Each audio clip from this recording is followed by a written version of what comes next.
I need to go to the back. Alright. I could always cut and edit the first part of the video out and start from scratch. And let me see. Are they perky? Alright. Welcome to Life in the Coop. This is going to be our setup. I've been working on the little details so that my voice picks up on the camera, and also set up a little hot seat here. The people that inspired me to come up with this little channel, I would love to see in this seat right here: Claudia, Cabin Talk, Sane Progressive, Debbie, would love to see you here. Christian, Pop, and a few other people that I've worked with over the past year that have made all this possible. And this is going to be a show to help educate our community, our neighbors, our loved ones. I want to make something clear from the very beginning. Don't expect any shock and awe. That's not going to be our style. Our style is going to be to inform you, to educate you. We will talk about the topics, but not show any graphic materials. That's all up to you if you want to continue your research and looking into the topics we are going to discuss.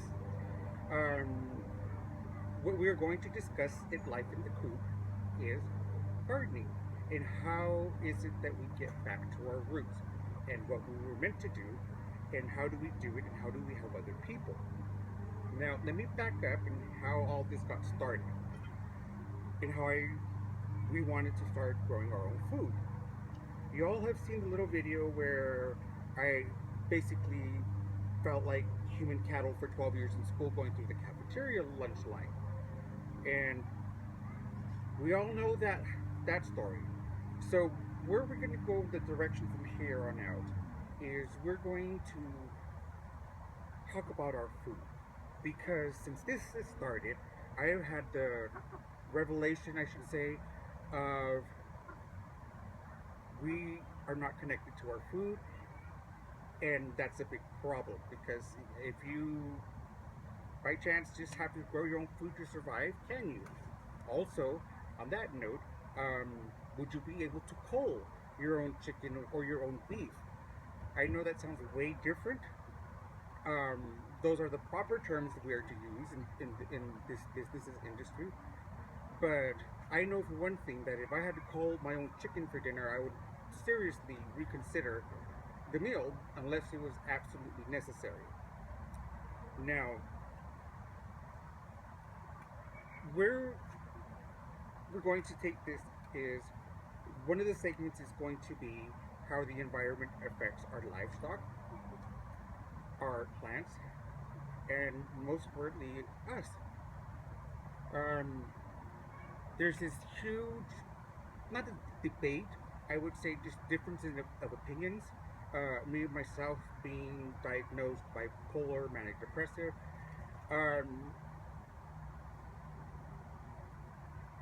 Those issues are going to come up. I want everybody to respect everybody's opinion. I'm going to figure out how to go live, and we can share our comments. And I encourage you to participate in our show, Life in the Coop here. It's the only way it's going to be successful is with you guys watching and asking questions, because when you guys ask the questions, you're getting a real show, okay? Not just what we want to put out there. So that's the whole thing as well. I'm going to talk about poverty, how food is different when you're impoverished and when you have money. Also, what different diets cost. I've tried a couple of diets. I've tried paleo. I tried meals in a box delivered to your house. All kinds of things, but it all comes down to a price point. And the goal here is to teach you how to do it on your own and practically for free. The only thing you have to be willing to do is learn and come to our sessions and ask questions.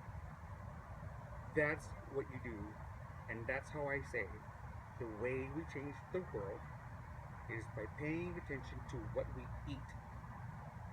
Pay attention to where it comes from, who raises it, who processes it for us, who profits from it, and the treatment of the animals. We are going to cover topics such as factory farming. We're going to cover topics of genetically modified foods. We're also going to cover topics like superfoods, of what's more nutritious than this green leaf, than that green leaf. My camera's kind of dipping down, huh? Jorge, can you kind of like put the camera back up? I wish I had a Jorge. Anyways, so think about topics you would like for us to address here at Life in the Coop. Also, I encourage you to watch the first video that inspired all of this. We're chickens, and that's on the YouTube channel, Life in the Coop. Look it up, watch the first episode, and you'll understand where and how this has all got developed and where it's going. And I always want to involve Maria because she's very much as a partner in this, but she's always sitting in the background, never wants to be the camera, so she's always around. And if I ever look off to the distance, it's because I can hear her, you can't. But so with that given, and I kind of like want to back up on my train of thought here. The reason why this is, buddy, wait, hold on a second.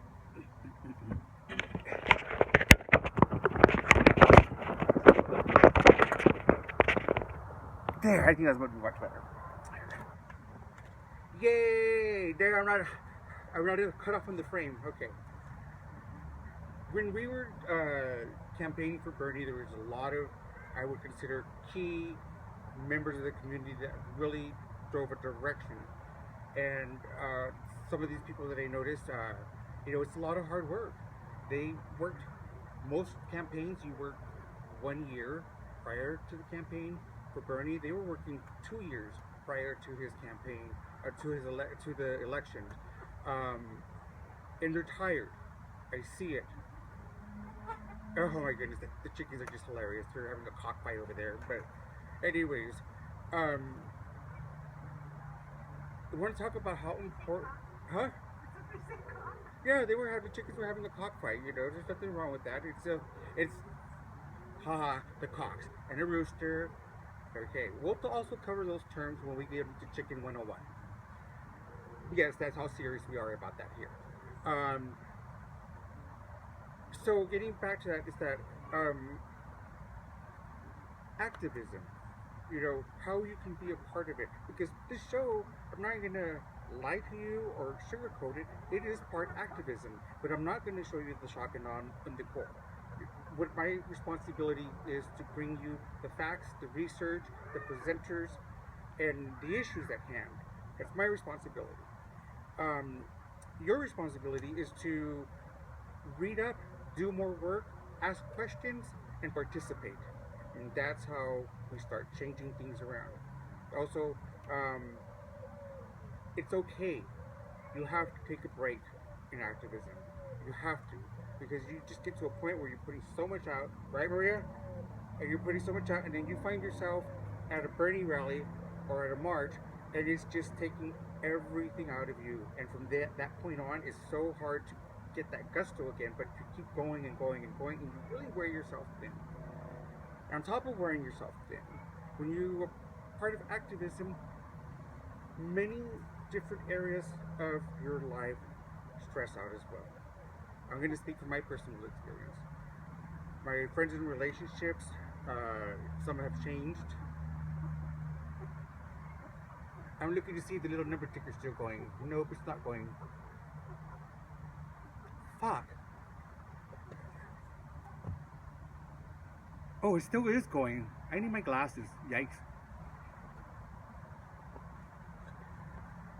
And you know what? On that note, I'm going to air this raw because this is the the genuine quality of this show that I want. I want us to be ourselves, to be able to speak our minds, and be able to respect each other as well. So if the F bomb pops out, sorry, it's my passion. Um, Getting back to the activism part and taking care of yourself mentally, physically, you have to take breaks. You have to take breaks. And uh, Debbie has taken a break, and I've seen what it does when you're able to take a break.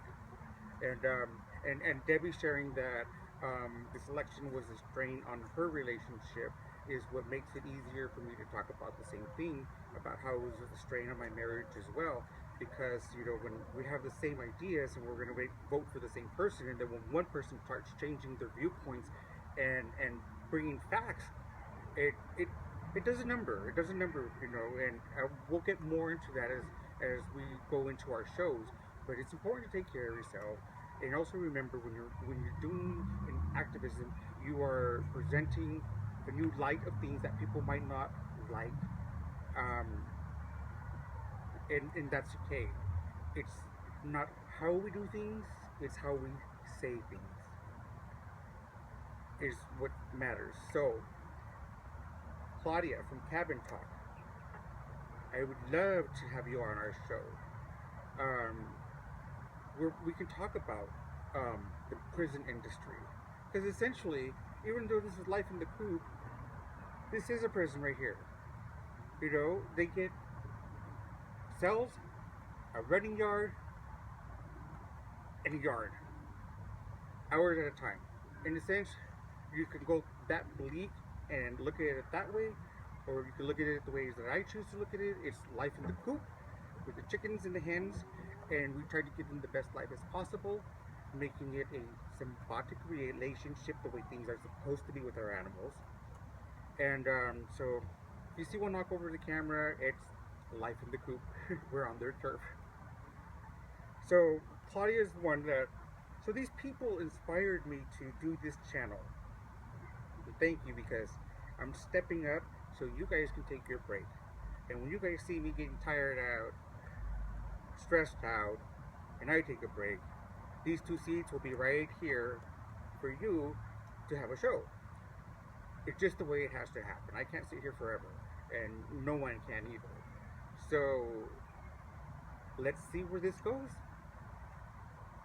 I am excited about it. I really am. And I know I don't look like it because I'm still nervous. I get nervous with this camera, even though it's recording and I have the option to go back and edit it. And you know what? I'm not. I'm not. It's just going to be us. And we're, like I always said in the neighborhood or the hood, is let's keep it real and honest and respectful. And this is how we change the world. So, Maria, I won't put Maria on the spot. Come join me for a second. You don't have to be in. Okay, you come stand right here so you can pick up your voice. She doesn't want to be on camera, and I respect that, but you can hear what she has to say. How do you feel excited about everything? Do you feel excited? I don't know. This is live. I put her on the spot. We're trying to get out of our comfort zones and being able to do this more often. Huh? No. I'm just recording it, but I was going to have the option of editing it, and I'm not going to edit it. I'm just going to keep it live. If I want to have some chocolate like Debbie does. By the way, we'll have a P.O. box. You can send all the chocolate you want. And really always wants to say, she's going to be our little mascot. She herds the chickens now. Can you believe that? So, we look forward to seeing you. She just says she's waving. Okay, well, I get it. Not everybody is, what is that, miscongeniality. Not everybody's that, nor am I. I'm just trying to do my part. It's funny because I'm feeling a little bit more relaxed now at this point, and being able to take my deep breaths. So we're going to learn together, and